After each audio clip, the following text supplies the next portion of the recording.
Okay. Second slide. So shouldn't I be hearing something now?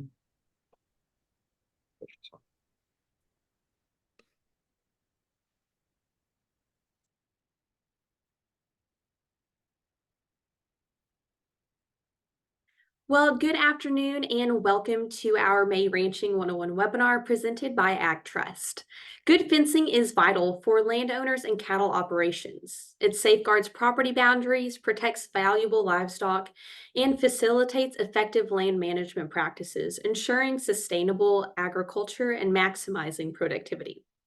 Today, you will learn strategies for establishing prosperous fencing enterprises and excelling in land enhancement from an experienced entrepreneur and esteemed figure in the industry. But before we start, please join me in watching a short message from AgTrust.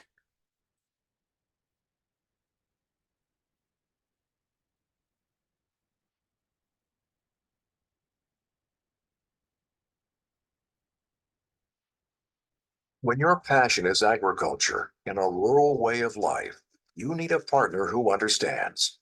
That partner is AgTrust Farm Credit, formed from two trusted farm credit associations. Our mission is to provide personalized financing tailored for full and part-time farmers, ranchers, agribusinesses, and rural homeowners. And because we live in the communities we serve, AgTrust Farm Credit is here to help you succeed.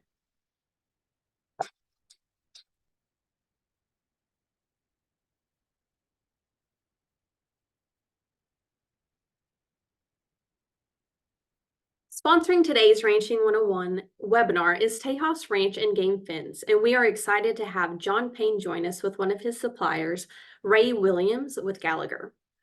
John, a fifth-generation Texan, founded his first fencing company in the early 1990s, emerging from the commercial ostrich ranching business. Despite the initial challenges, his journey reflects his unwavering determination and entrepreneurial spirit. With his wife Lena by his side and drawing upon his faith, Payne quickly rebounded to establish Payne Fence Products, a company known for its unparalleled quality and industry leadership. His understanding of the pivotal role fencing plays for landowners and cattle operations led him to create Tejas Ranch and Game Fence, where he blends his passion for innovative solutions and land improvement. Today, guided by Payne's vision, Tejas Ranch and Game Fence is a testament to his commitment to excellence, serving discerning landowners across Texas, Oklahoma, Louisiana, and beyond. If you have any questions during the webinar, please submit them in the chat box. And at this time, I'd like to turn it over to John.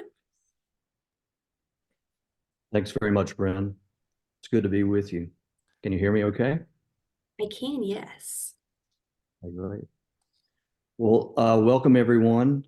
Thanks for joining us. As Bren said, glad to be able to host this. And as Bren mentioned, Ray Williams is going to be chiming in the area of electric fencing for cattle.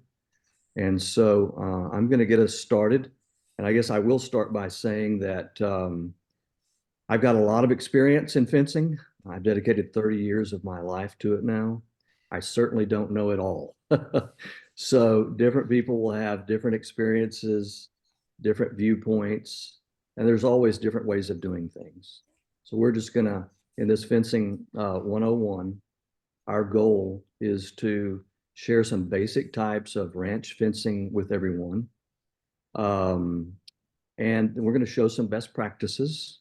And then at the very end, towards the end, we're gonna talk about what we've found to be our favorite type of cattle fence, and we will talk about why. So with that, I'm going to start my screen share and our presentation.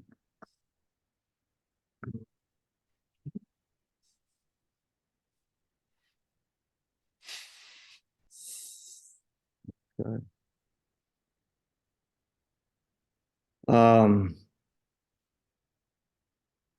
Let's see.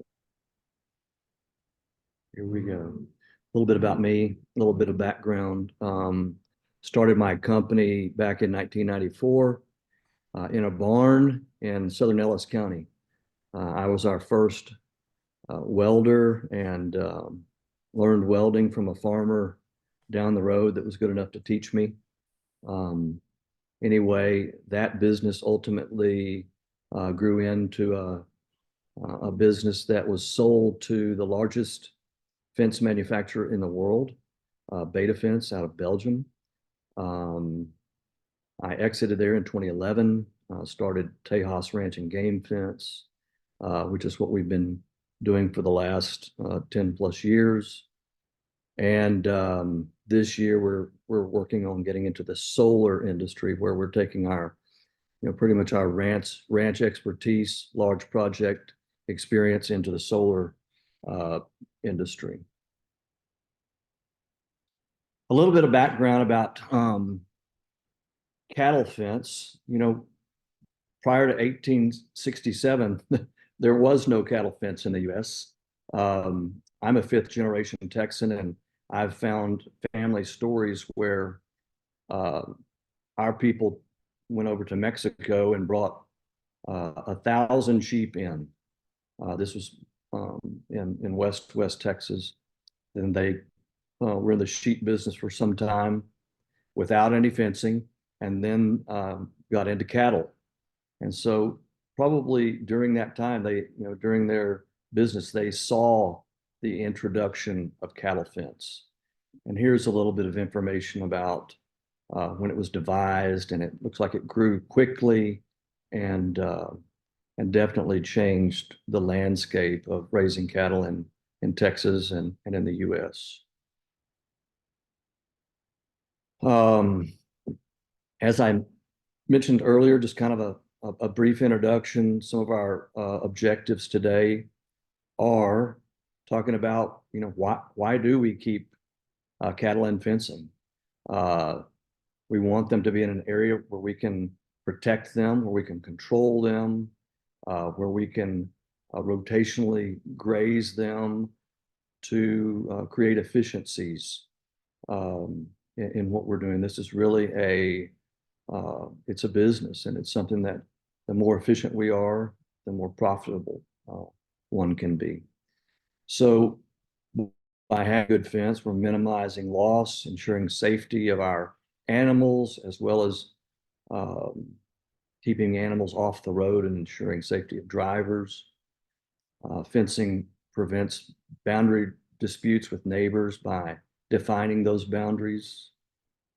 And another benefit is just the prevention of overgrazing. We know how important that is to let pastures rest and regenerate.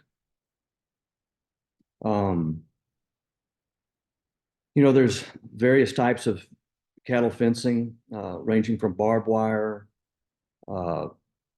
fixed knot fencing, which is a high tensile product, wooden rail fencing we've all seen, electric fencing, both permanent and temporary, and as well as field fencing, which is also called hinged joint fence. So what are some of the basic construction tools that we use and that you will need?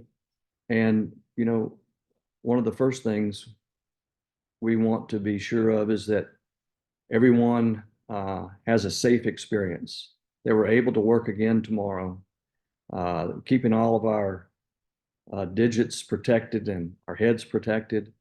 And so very important to consider the personal protection equipment that you need to be safe in installations.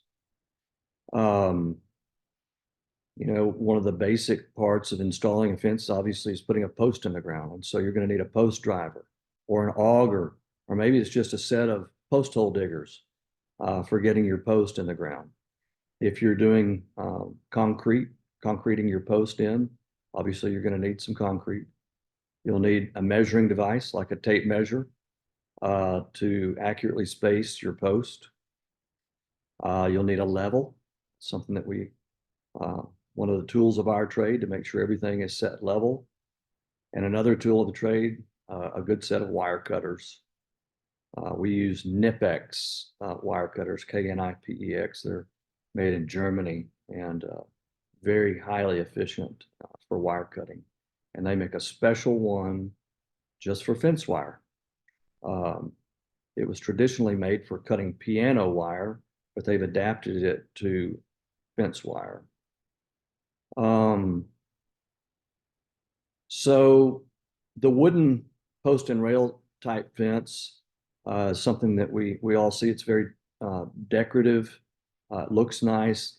It is a more expensive fence. So certainly something that people with basic carpentry skills can accomplish. It's not dangerous to put it up. It's not dangerous for the animals in terms of injuring them. It does take, of course, regular maintenance, as you can imagine. The wood is susceptible to rot, weather damage. It's moderately strong. I think, once again, people really like this fence because of its looks and the way that it makes a ranch or an estate look very nice. Works good for flatter terrains. It is definitely a higher cost option, both on the front end in terms of the cost of the materials and installation, as well as the maintenance cost over time. And the lifetime is, I'm saying 7 to 15 years with good maintenance. Obviously, that's just a kind of a general span there.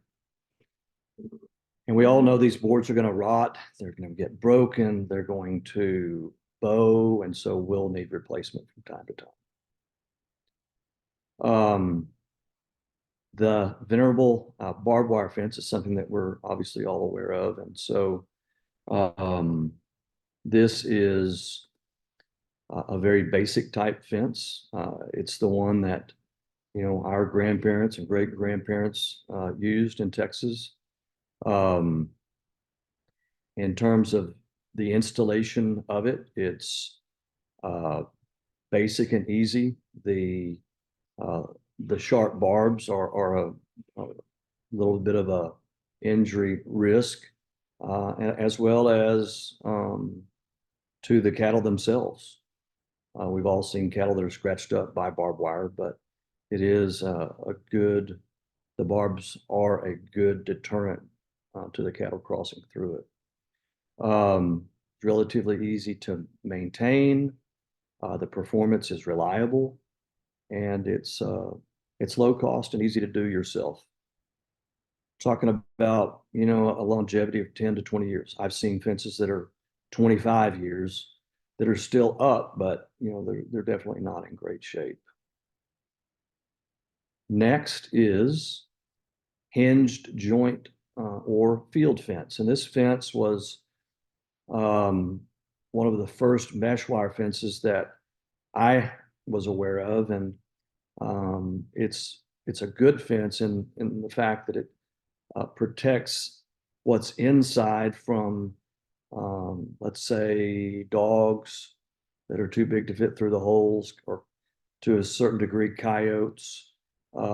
It does help to keep feral hogs out, although most of the hinge joint fences that are installed are low tensile, meaning the wires themselves are low carbon or not as strong. After years of use, I've seen the ability of hogs just to push their way through it. The hinged joint, where each wire joins, is not a strong union, but it's I would definitely say that this is one step over barbed wire fence. Reasonably strong, reasonably cost effective, and it's something that can be done by do-it-yourselfers. A high tensile fixed knot wire fence is what I would call the next generation, really the current generation of high performance cattle fencing. The cost is a bit more than a barbed wire or a hinge joint fence, but in the long run, the cost of ownership is definitely lower because it lasts longer and performs better. It's safety, super safe for cattle, for humans. There are a number of different mesh profiles. The one that you see in this photo is called a 949-6. In that nomenclature, the first 9 means there are 9 horizontal wires. The 49 means that it's 49 inches tall. And the 6 means that the vertical stay wires are on 6-inch centers. There are many different profiles of wire mesh. This one is made specifically for cattle. It also works well for hogs. The baby hogs can get through it, but they're always going to go back to the other side with mama where the milk is. But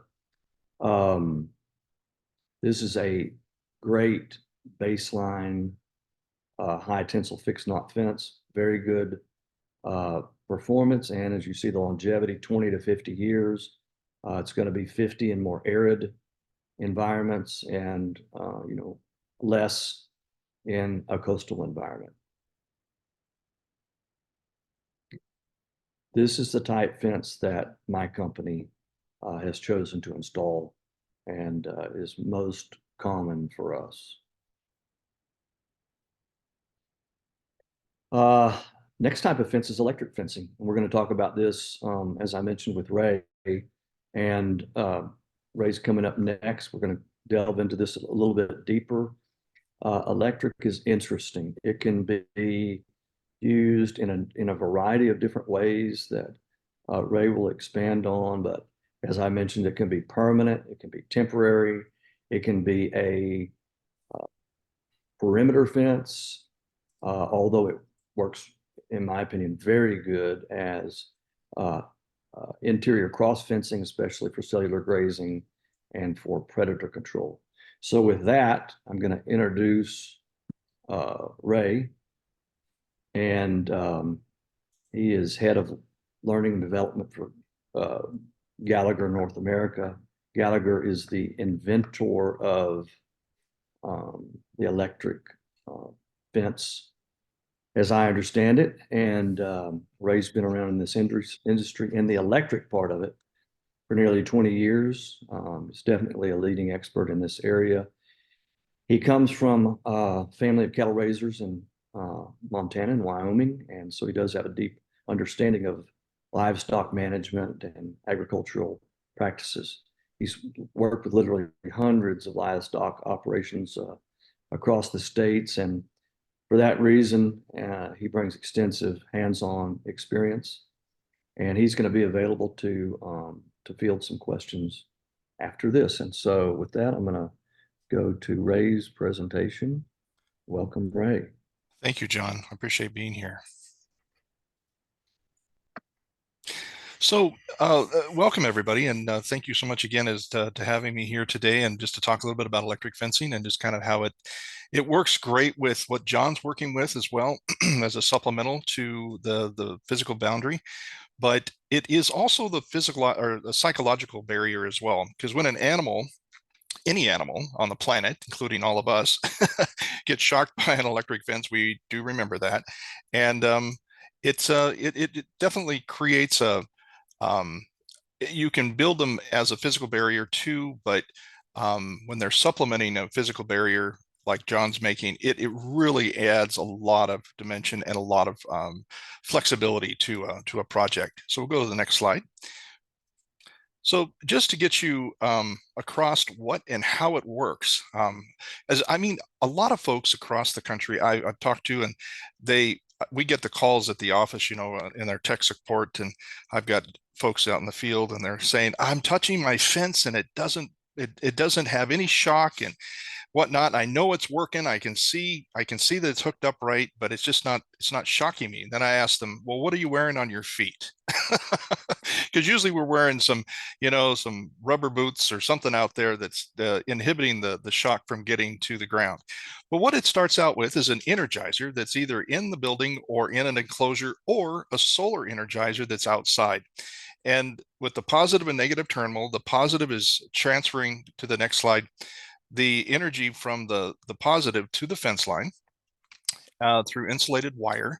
And the next slide will show that the animal then touches the fence, and then instantaneously an electron, which is not going to hurt them yet, is traveling through their body into the ground, and then travels through the ground up to the ground rod field, which we'll talk about in a few moments here, and completes the circuit when it hits the negative side of the energizer. And that happens in about 1,400 miles a second. So it's very fast, very quick. And so what we're going to talk about next is how to make this all work efficiently is good grounding. Here is another type of fence that is very well accepted down in the Texas regions and drier climates and such, where we'll put the ground wire and ground rods in the system, and where the animal would touch not only the hot wire but also the ground wire in the fence and get an immediate shock back to the energizer. And this hot ground system and this particular style of fencing is very popular, like I said, and it just really takes away some of the problems. If you have, let's say you have an area of fencing that's not well maintained, or just dry climate period, this is an extremely effective principle. So in the next slide, we'll talk about grounding. Grounding, is kind of a mystery to folks. It's like buying an 88-inch LED TV, right? You spend about $5,000 on these TVs, right? And you hook it up to rabbit ears. Do you expect to have good reception with that? Probably not. So with an electric fence system, you can have a nice energizer that's putting out 7,000 volts down the line. And if you don't have great grounding, you're not going to pick up the signal or that electron that I spoke about that's coming back from the animal. It's like this huge antenna. And the other principle behind this is that every ground rod needs to be spaced apart by 10 feet, because around each ground rod, there's about a 5-foot antenna area, if you will, that it picks up the electron coming back. So imagine if you didn't have enough grounding. You would have electrons flying through the soil and potentially not getting to the ground rod, or enough of them getting to the ground rod to actually to give a good shock to the animal. And that's unfortunate, because there's a lot of times that we'll talk to folks and they'll say, well, it's just not, and we'll check the grounding, and they have maybe one little ground rod, or they're using a T-post, or they're using a copper rod, or some other item like that is not going to be as efficient as galvanized ground rods. And these ground rods are 6 feet long. They need to be driven all the way into the ground, 10 feet apart, and then connected with one wire all the way back to the energizer. Now, the reason I say don't use copper, copper and galvanized, when put together, cause a dielectric change and corrodes the copper below the soil. So it may work right out of the gate, but unfortunately what happens is that copper will continue to erode, and your fence system will start to diminish its output voltage on the line. So it's good for the house and the barn where you have AC electric, but what we're doing with electric fencing is using DC current, which travels a little different way. And it's safe to say, and people will tell us this, well, I've used copper rods, but I have copper wire going back to the energizer. But unfortunately, on the energizer, the lugs that you attach the wire to are all galvanized too. So it will diminish your copper. So use a good rod. You'll spend a little extra money on galvanized ground rods, but don't be afraid to put them in, and use a minimum of 3 in most circumstances, sometimes even more if you have a larger energizer or a larger field that you're going to be protecting. So on to the next slide. So what kind of energizer do I need? As you know, on the shelf in the stores, there's a lot of different energizers to look at. And there's small ones all the way up to the bigger units. They all put out about 7,000 volts, no matter what. So it's a small energizer is just like a pump and like a water pipe. Basically, you're pushing it just so far, and then you just don't have enough oomph to keep going. So depending on the size of your project, and all of the energizers are rated in joules, and that stands for power. How much power does this unit have? So the larger energizers, the ones that you can plug into the wall, into AC electric or mains, are the most powerful, and for the money, go the longer distance than a solar energizer. But there's times, as John will explain too, that you just don't have the ability to use power, because these 110 volt energizers cannot be put out in the weather unless they're put into an enclosure or something to protect them. Whereas the solars can be put out in the sunshine and in the rain, and that doesn't hurt them a bit. But with that said, the larger systems, the larger projects use an electric energizer that can be put in the barn, and then you take a lead wire out to your fence line, and you can have great energy on your fence line. So the next slide. So energizers come in about 3 different ways. The first one is a multi-power. This has been out for a few years now, but it now allows you to attach it to an outlet if you want to, or you can attach it to a battery, and then the battery can be attached to a solar panel.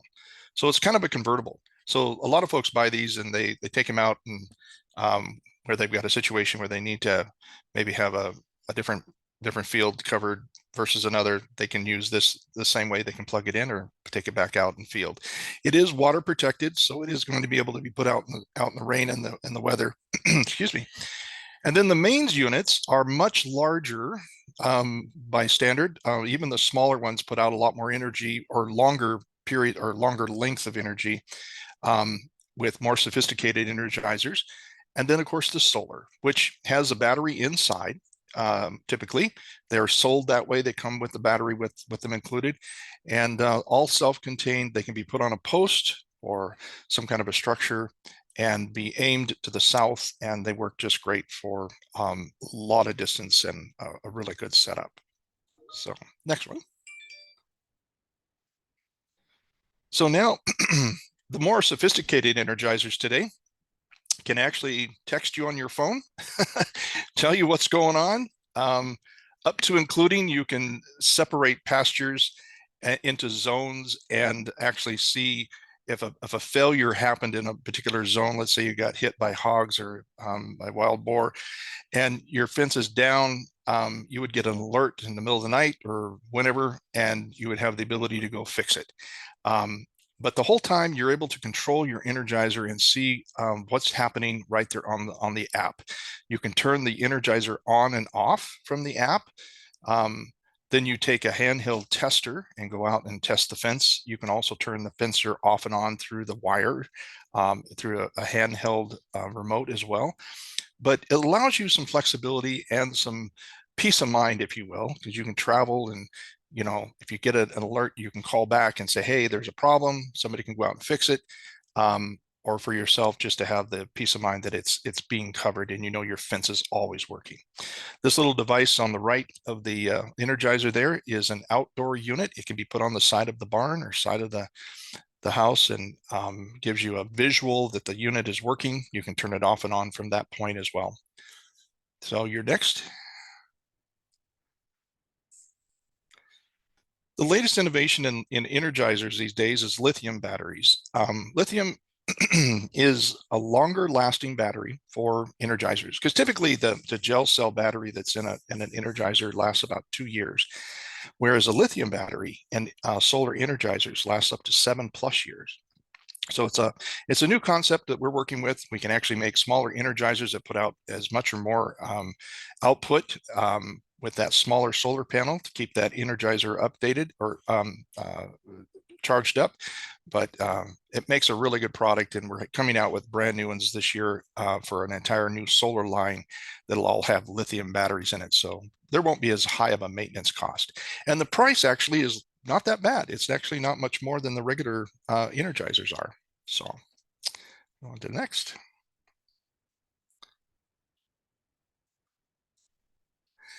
So as John mentioned, Bill Gallagher invented electric fencing. And part of the whole idea in the beginning was he had a horse that was always rubbing itself on his Studebaker, and he hooked up a magneto to the Studebaker, and it shocked the horse, and the horse wouldn't go around that Studebaker from that point forward. So they got to thinking about that, and they put up a wire around a bunch of sheep, and they came out the next day and found the sheep all huddled in the center, and they went, oh, we're onto something here. So as time has evolved, electric fencing has become very universal now. You see a lot of companies that sell them.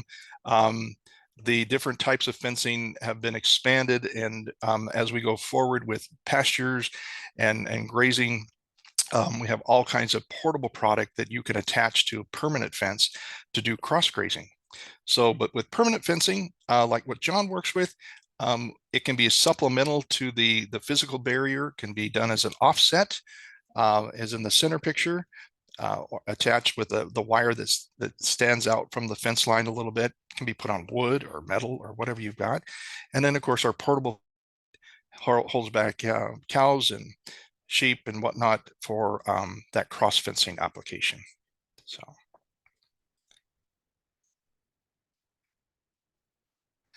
In the permanent fencing sector, obviously you use electric fence for a lot of different things. In some situations where you don't have a physical barrier, you can put up electric fencing as your primary fence, and to subdivide areas, prevent eroding, protect trees, waterways, protect your home from bears and deer and other things like that into areas that you want to keep animals out. The whole point is that electric fencing causes this very uncomfortable shock that is non-lethal, but is memorable, and animals do not go near it after that. Go ahead and go on. Amen to that. Yeah. I've gotten Here's hit too many times. What's that, John? Said I've gotten hit too many times. It's Oh my very gosh, much- haven't we all? And just like, I don't want that to happen. I mean, in the industry, we always give each other a bad time about it. We have a very large Energizer that's 100 joules, which is the largest Energizer, one of the largest you can buy. And we had it on display at a trade show once, and yeah, Dumbbell here decided that he was going to try to test it, and I will never forget that shock. When I got off the ground and dusted myself off, I hurt for days. But makes you say words you didn't think you were going I to said say. words that yeah, my mama would be very, very, very she would be very mad. But retrofitting existing fence lines is really easy with electric fence, especially with standoffs like it's shown in this picture. It keeps the animals off of the fence. I see folks that use a variation of this offset with the PVC fencing or whatever they've got. A lot of the parks and zoos and such use this kind of offset fencing to keep animals off of a chain link fence. Whatever you can think of. This line, which doesn't take a lot of pressure, right? It doesn't have a lot of pressure because it can be sticking out there and it looks kind of flimsy, but you know what? They know that that's a problem when they touch it, so it doesn't get bothered too bad. So go ahead and go on.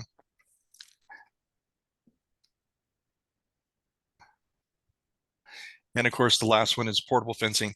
This is really, we're getting busier and busier in the United States, especially in Canada as well, with temporary fencing. And it is all over the world as a primary way to do pasture management. And what we're going to illustrate in one of the slides that John has is how we can attach it to a hot wire on the inside of your fence line and take off and go across the pasture with a single line or a couple of lines if you need to, and you can keep animals.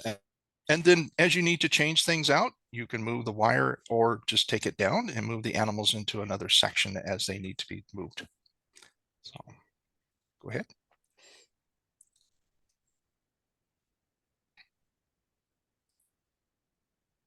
There you go. But that in a nutshell is electric fencing. And gosh, there's so many new things that are coming around, and I love the combination of permanent fencing, like what John works with, and keeping, especially in Texas, an area where there is a lot of problem with predator. And we can definitely keep those folks, those animals at bay as well, with just a little bit of planning and some right strategic placement of electric wire. Absolutely. Thank you so much, Ray. No This is an problem. exciting field. Okay, I'm going to continue on the presentation here. So getting started with the planning of a fence, I always think it's good to get a master plan going. You know, what are we going to do with this property? What is our plan for the property in the long term? If it's a small property, maybe we're going to have an area that we have a garden. Maybe we're going to have an area that we dedicate to riding horses or to a training facility. Whatever it is that you're doing, that you want to do, that you have plans on doing, maybe it's raising free range chickens or something that you're doing or you want to do in the future. I think it's a great idea to have in mind those things, and then to look at the attributes of your property and figure out where each of those can go. So some of the things that we have to consider, let's say that we've got a utility line that goes across our property. That could be in the form of an electrical transmission line or an underground pipeline, is what we typically see. That's something that we can't normally build on, can't build structures on, but we certainly can use it for a route of travel, or we can fence across it. If we've got other areas that we want to dedicate to grazing, or to hay production or whatever, just sectioning these out. And as we're planning our fence, let's think about the natural features, such as water features in the form of streams or creeks or rivers or lakes. Let's think about rough or rocky terrain. I mean, some properties are all rough and rocky terrain, so it's something that has to be dealt with. But in other cases, there's steep drop-offs or something that's very difficult to put fence into that needs to be avoided. Let's think about forested areas. Do we want to open those up to cattle or not? Most likely, we want to put a perimeter fence around those anyway, just to delineate the property boundaries. But once again, how do you want to use it? The last thing that I'll mention is floodplains. What we see floodplains near streams. There are floodplain maps that you can gain access to. And if you've owned your property for very long, areas that either flood or don't, ones that are subject to rising waters, or some that are subject to running water.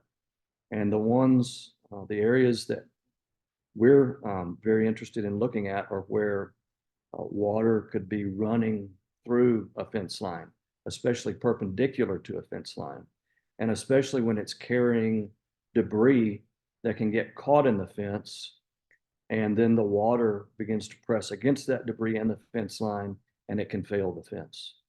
So these are some of the things that we need to consider in terms of natural features.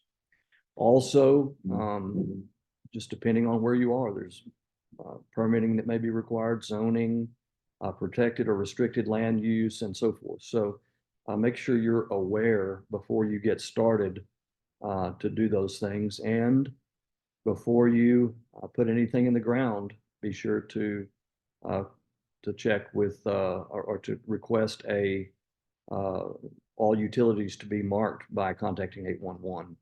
And it takes them a minimum of, or they want a minimum of 48 hours to respond. And then if you're going to be working on your project for more than 2 weeks, you need to call back and to update that in order to be protected. When you're planning your fence, consult experts. You know, there's a lot of help in the form of professionals. These may be folks that are at your local feed and seed. These may be hired consultants. These may be NRCS people.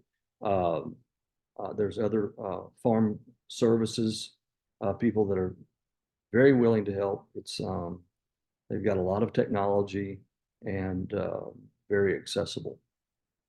And then also the last thing in the mapping is just you know, fence supports. And so we also call that structural members, which those are corners where a fence turns, or H braces where a fence terminates.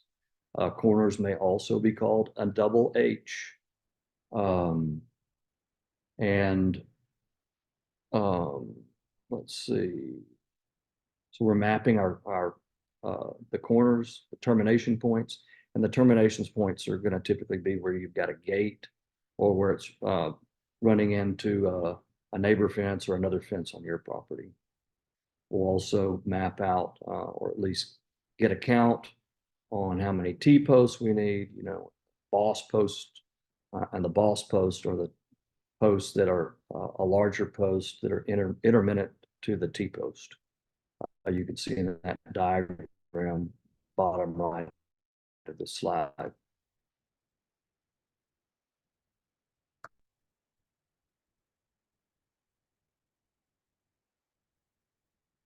So as we begin the project, we're gonna, first of all, we need to know where that line is. And even though there's maybe an existing fence on the line, Bree, I'm showing that my internet connection may be unstable. So please let me know if there's a problem in hearing me and I can slow down or wait.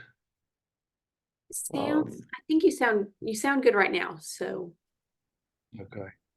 Well, just let me know. And I'm on a fiber line, but we're rural and sometimes it's not always stable. So if you don't know your proper corners, if you don't have a good survey that shows where existing fence lines are on your property, it's good to get a surveyor in to make sure that any work you're doing is on your property only, and that, you know, you're not putting a new fence on your neighbor's property or removing an old fence from your neighbor's property or cutting trees from your neighbor's property. So all that is very important. And, you know, I say here, consult with neighbors. If you're taking a fence down, even if it's on your property, but it's jointly used for livestock, you want to make sure that you coordinate that with the neighbors so that you don't have their livestock wandering onto your property. And from what we see and know, a fence that is on the property line belongs to both neighbors. A tree that's on the property line belongs to both neighbors. So it's important to make sure that those things get coordinated with neighbors, and probably the best advice would be to get it done in writing. Determine what trees and vegetations will be removed. So, you know, maybe there's some nice trees on the fence line or immediately adjacent to it that you want to leave. Maybe there is a bad neighbor that you want some visual screening from, and so you want to leave that vegetation as what I call a green screen.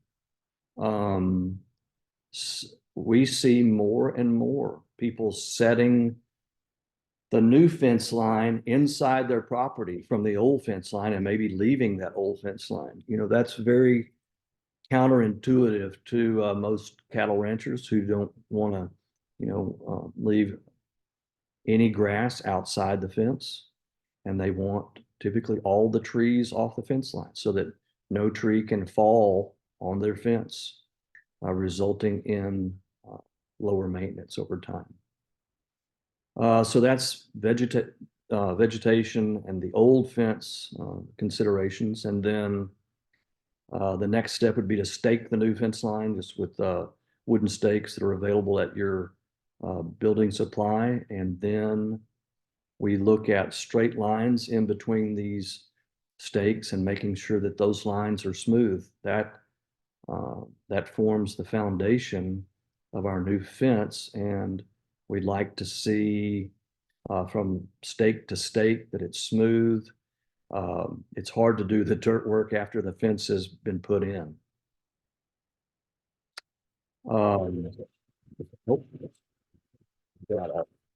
Didn't expect the volume on that, but anyway, that's a short video of a post driver. This is a type of post driver that we use to install galvanized pipe that we use for our corner braces and H braces. So, you know, what are the main variables in fence posts? It's going to be wood or steel. And if it's steel, it's most likely it's going to be round pipe. And if it's round pipe, you know, there's a lot of used oil fill pipe that's used in fencing. And then there's galvanized pipe, which is what we use because it doesn't require painting and it's got great protection, longevity for a professionally constructed fence. So depending on the type of fence you're constructing, what type of material is available to you, what's suitable in your region. Here in where we are in East Texas, the cedar here is not good for building fence. In West Texas and in South Texas, it does work well. Let's talk about the desired longevity. There's no doubt in my mind that you know, 99% of the time the steel is going to be much more durable and long lasting than wood, although it's going to be typically more expensive. Another is what type of tools do you have available for installing? So, you know, not many people have post drivers like this, but there are lower cost post drivers, and I'm going to show you some of those here in a moment that you can buy online that are run by compressors or hydraulics or small gas engines. And then the last is your budget. So, you know, if you're going for the top line offerings, they're going to be more expensive. In the long run, they're going to be probably less expensive. But if you don't have the cash on hand immediately to pay for those, then the obvious thing to do is to buy the materials that cost less. But as we know, you get what you pay for, and those things just typically don't perform as well over time. So, you know, how do we set post? There's a few typical ways, which are we can drill a hole or use post hole diggers to make a hole and then put our post in it, fill it with concrete. You got to brace that post to make sure it's plumb, that it stays plumb. We've got to wait until the concrete cures, until we put a load on it. Other options are to make a hole with an auger or post hole diggers and to tamp back in native soil, or tamp back in gravel would be a step up from native soil. I would try to do that with a gravel that has sharp edges, not rounded edges on it. The other thing that you can do is use concrete mix, and we can dry set the post, and that is putting the post in and tamping in the concrete mix. The last would be driven with a pile driver type apparatus like this, or one I'm going to show. You see the one on the right is called a Man Saver post driver. Those are sold commercially online. And I'm taking note of our time here, and so I'm going to move through these slides a little bit faster. I have a number of slides here on actually building the fence, and there's nothing super interesting about these. This is all things that either you probably know or are obvious, or that you can find online. So once again, so that we have some question and answer time, I'm going to move on through these. You do see some videos of the various types of fence. they all have something in common, which is putting the H braces in, the corners in, the line pipe, the line post. This is another type of post driver on top, and then you see wood fence going in on the bottom. And then the electric fence. There are many, Gallagher I know has many tutorial videos on how to do this. And as Ray said, so important to get the grounding right. Here is a fixed knot high tensile fence. These can go in on either wooden post or steel post. This shows wood post. The fence is being stapled to the wood post. If it's steel post, the fence is tied, or there's a product called Gripple that you can use to stretch the ground. I want to get into something that's we all know about the issue with feral hogs, but feral hogs can be an issue for livestock, and they're predators to calves and lambs. They transmit diseases. They tear up our pastures. They can ruin, hay and grazing, and really reduce value in an operation where we're trying to make a profit. And when we're losing the offspring, we're losing money, and we should not think that that's just a part of the business. It shouldn't be, where we can prevent it. And so the same thing on predators.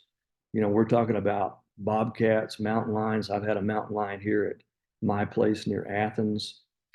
Primarily, we're talking about coyotes.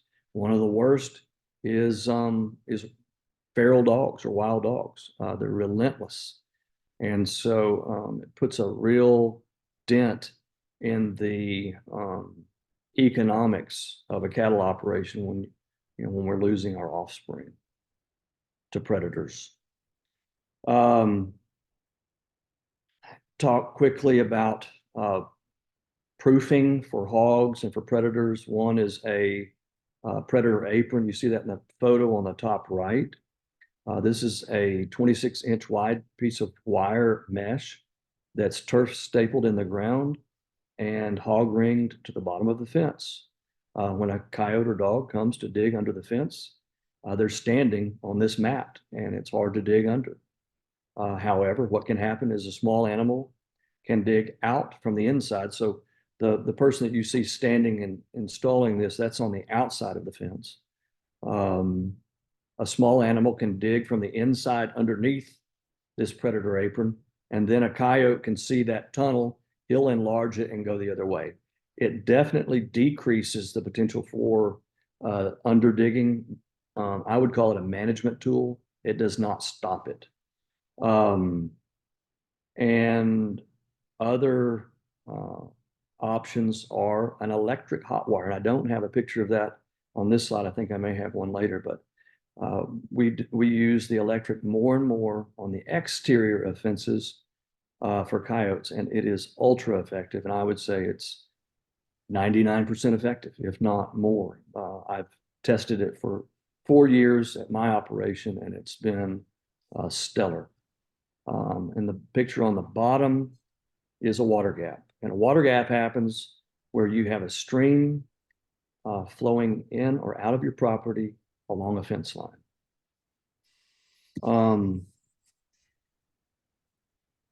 I told you that I would tell you our favorite combination for a cattle fence, and it is the high tensile fixed knot fence.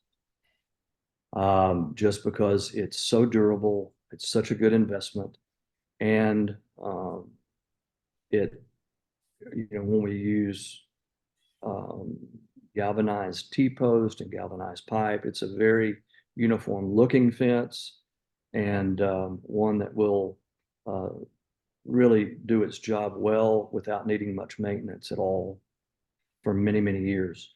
And so when we add that to with the electric fence wire that runs on the outside and can run on the inside. We prevent hogs and coyotes from approaching it on the outside. And then we have our electric on the inside to allow us to use it for cellular grazing in an arrangement that might look like this, where we split a property into cells for rotational grazing. There are this diagram shows 6 different cells. It shows water troughs in between the cells that can be used depending on which cell the cattle are in. This entire fence is energized. The white lines can be moved in any configuration. And that's where the temporary fence comes in to be able to move cattle from one cell to another. I'm going to forego the maintenance so that we can get on to our Q&A. So Bree, I would invite you to open up Q&A as I finish up here.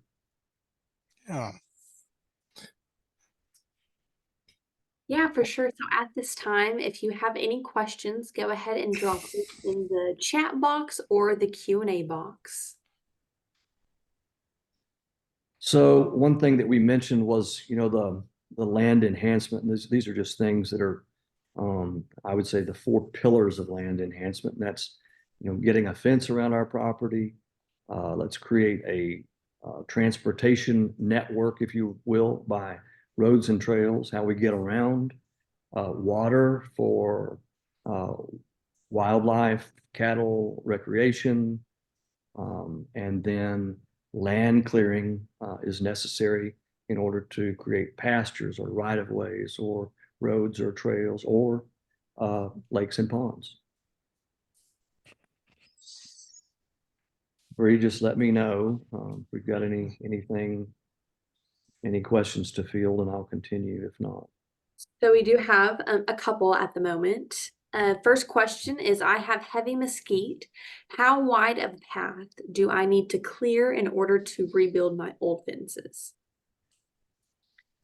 Well, if we were doing that, we would clear it 15 feet wide. And that's because we're carrying post material through that's 10 or 12 feet long. And we're carrying it sometimes on a forklift or on a skid steer. And it just allows a good path for passage. That path later becomes a path for you to keep mowed and for you to check your fence with. So you can run around that in your truck or your side-by-side, which we call buggies. And I'm not an expert at mesquite clearing, but it's certainly my understanding that any volunteers that come back, if you'll keep those mechanically cleared, that means by mowing for 4 years, there's not enough stem and leaf to support the root system anymore, and those will be not coming back. Okay, next question. How many strands of barbed wire do you recommend? That really depends on what you're trying to accomplish. The more strands that you have, the more secure a fence would be. But the more strands you have, the more expensive it will be. And so in those cases, if we're going above 5, which would be a standard, you get into a zone where a wire mesh fence is going to be much more attractive to you in terms of cost and performance.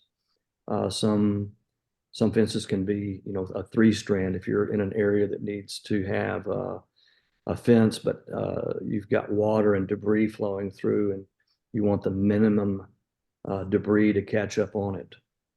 So that would be my general comments there. Next question. I'm along the Boss River. We've had 2 floods recently, only 6 months apart, that laid down the 6th strand. Is there any reasonable alternative to rebuilding each time? I know about those floods, and we've got clients there, and these rains that you've received are just almost unprecedented, things that people have not seen. And so I think definitely we're building those back in ways that are better, and it has to do with water gaps. If you go to our website, you can look at the Float Master Water Gap that allows debris to flow through while maintaining the protection of the fence line. And so it's just going to really be raising up your water gap so that you're not having to continually rebuild your fence and risk losing animals. Next question. I have sandy, loomy soil. It's also really humid here. What's the most ideal electric fence option? Well, in most, Um, go ahead, John, if you want to say it. I was going to say, I'll let Ray chime in. In those particular situations, the hot ground fence is definitely your best option, where you have not only ground rods, but also grounding the fence itself, and then having the, or if you have a permanent physical fence there, but grounding that and then having your hot wire on the outside. So if the animal touches both the fence and the hot wire together, they get a direct link back to the Energizer, and they get the full shock without any trouble. And it's an issue that comes up a lot around the country, that you get these type of soil conditions. So most of the time it's the best advice is more grounding, and then use the hot ground fence concept.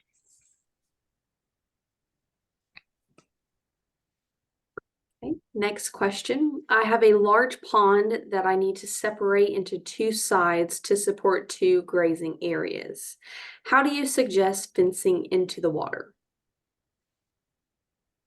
Do you have anything to chime in on that, Ray? You know,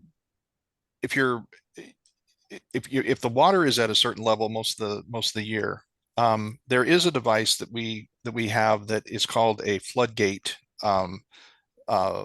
device. So you string a high tensile wire across the top of the pond, and then there are chains that are connected to this wire that hang down just above the water's height. And the animal is, if it's in the water and it collides with one of these chains, it will get a shock.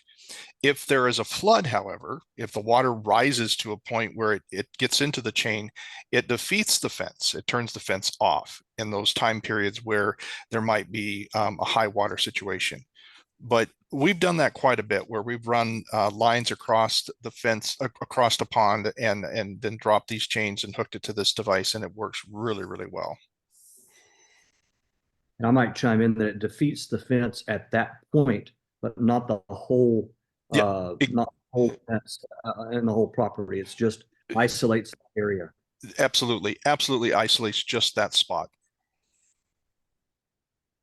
Great technology. Next question. Expand on fencing that crosses a dry creek that occasional floods.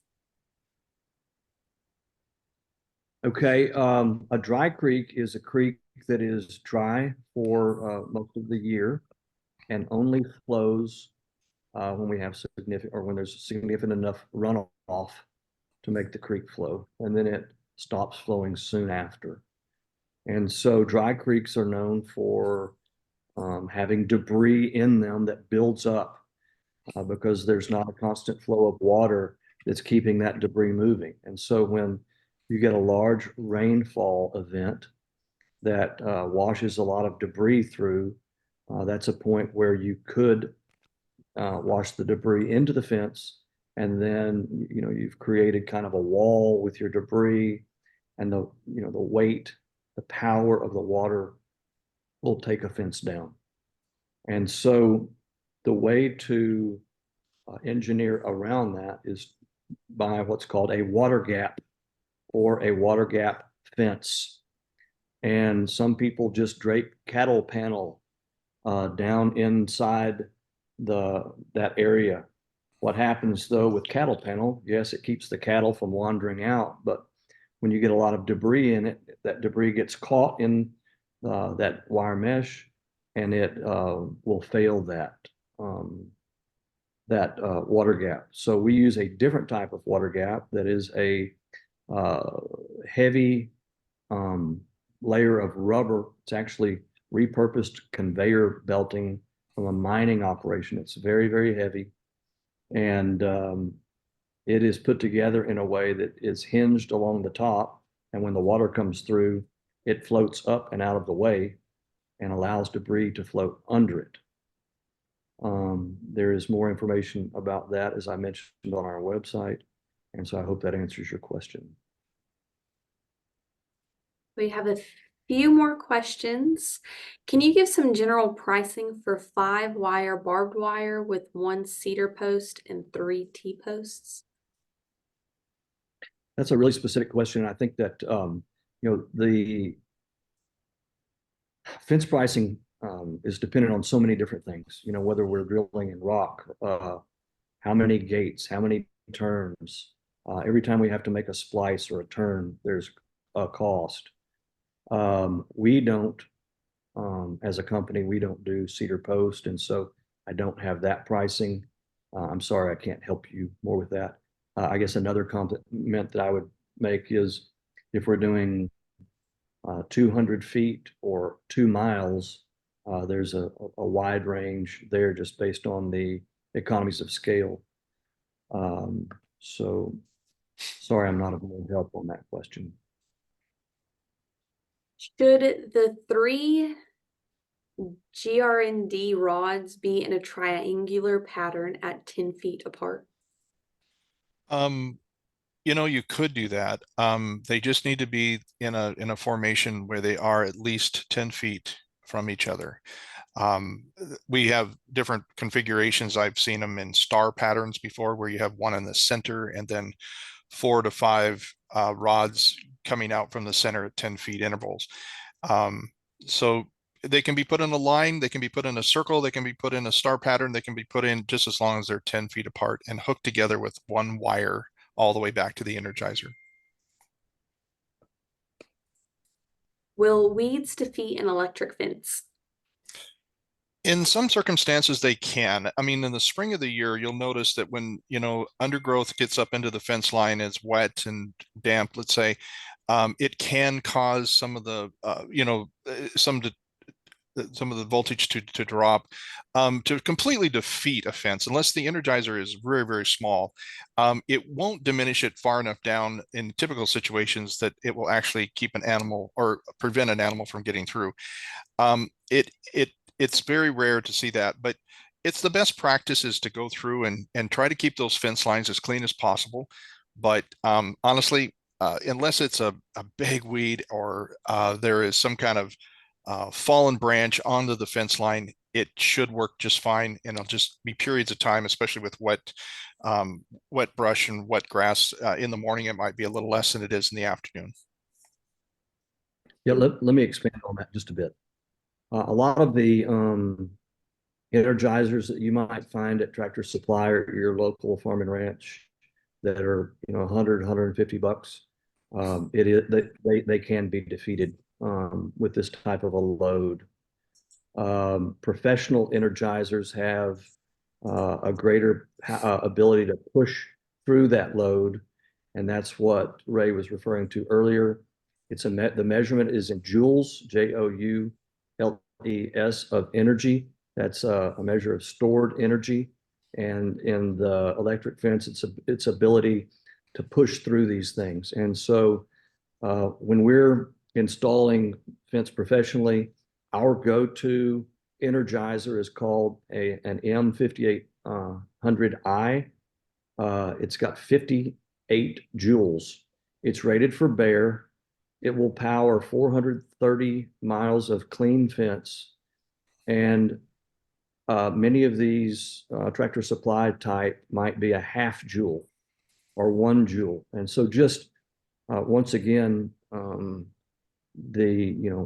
going to get what you pay for in that. But I think that by having the right Energizer and the right grounding, it definitely does have an ability to push through some of that. Yeah, until you can get it. Yeah, that's good. That's good information. And final question that we'll take today on this webinar. I'm located in the Western Hill Country and have water gaps over draws. What styles of gaps would you like to be seen to be used? Located where? Western Hill Country? Okay, Western Hill Country. Water gaps, I mean, the water gaps really are, the style of water gap is really a function of the depth and width of the channel. We'll call it a stream channel. And the max flow height of the stream in a severe event. And so, you know, in the past, we would call that a 100-year flood. It seems like these days we're seeing 100-year floods every couple of years. So we really need to, in order for it to be properly designed, the top of the water gap has to be above the highest level that the water would ever flow, plus another margin for any floating debris that may be in that water. And so the design is a function of those three things: the depth, the width, and the max water flow height, plus a debris factor.